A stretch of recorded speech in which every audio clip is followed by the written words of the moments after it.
Assalamu alaikum everyone. Today we are learning about two sounds that often confuse English learners.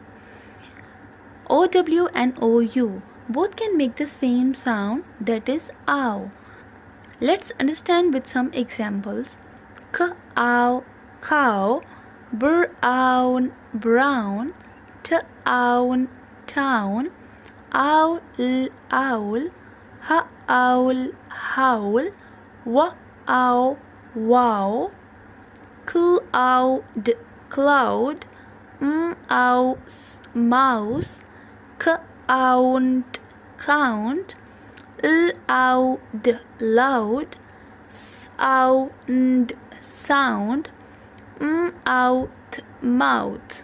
As I said earlier, most of the time they make the sound ow, but sometimes they sound different. For example, soup and no, as English always loves exceptions.